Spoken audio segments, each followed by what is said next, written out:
Hello students, welcome back to my channel.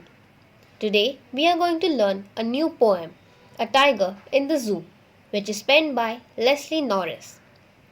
Leslie Norris was a prize-winning Welsh poet and short story writer. Today he is considered one of the most important Welsh writers of the post-war period.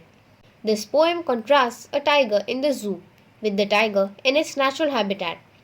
The poem moves from the zoo to the jungle and back again to the zoo.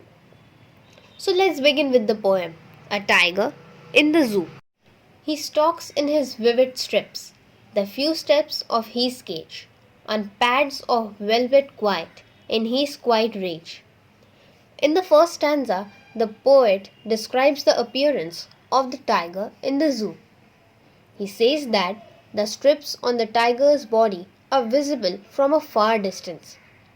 These strips are darker in color than the rest of his body structure. The tiger moves in the cage but can walk only a few steps as the cage is small.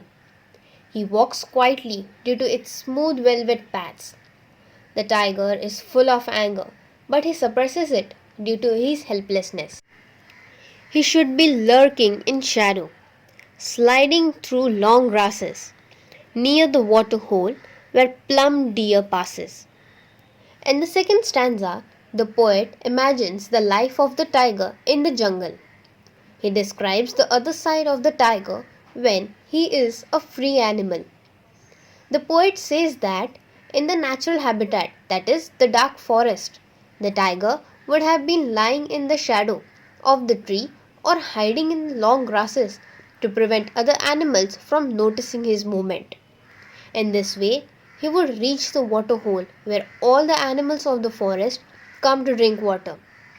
When a deer would pass through the water hole, he would attack him and have him as a meal for the day.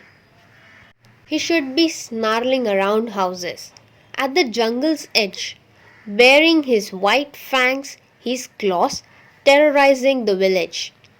In the third stanza, the poet says that the tiger would be growling at the edge of the jungle near the village.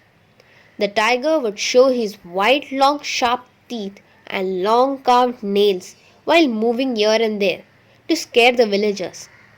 Here, the poet wants to convey that if we destroy the forests, then tigers would forcefully come out to the towns and villages for their food.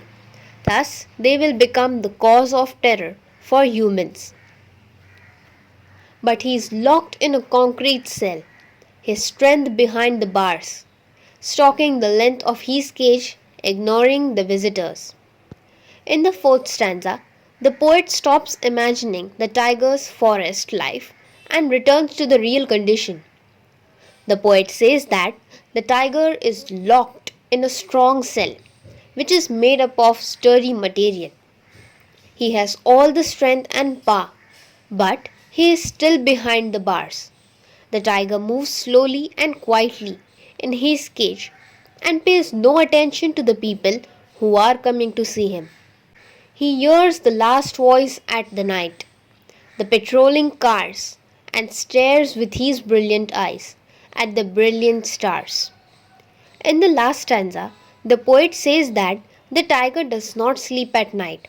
He hears the sound of the patrolling car. The noise of the patrolling car disturbs the tiger and does not allow him to sleep. He keeps staring at the stars with his brilliant eyes. He gets lost in his thoughts and wonders why he has been imprisoned in the cage. By Leslie Norris.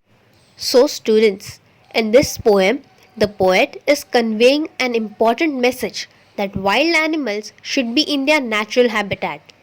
The tiger in the cage is a victim of human cruelty as it maintains the ecological balance.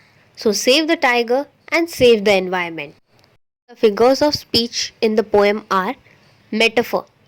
The comparison of the tiger's step to pads of velvet implies the smooth, quiet movement of the tiger. Second, personification. The tiger is referred to with the pronoun like he and actions like stalking and ignoring giving it human like qualities and making its emotions more relatable. Third, alliteration. The use of repeated consonant sounds like S in stocks and strips or V in velvet and vivid can create a sense of texture or movement. For more such videos, like, share, and subscribe to Learn with Ashwini.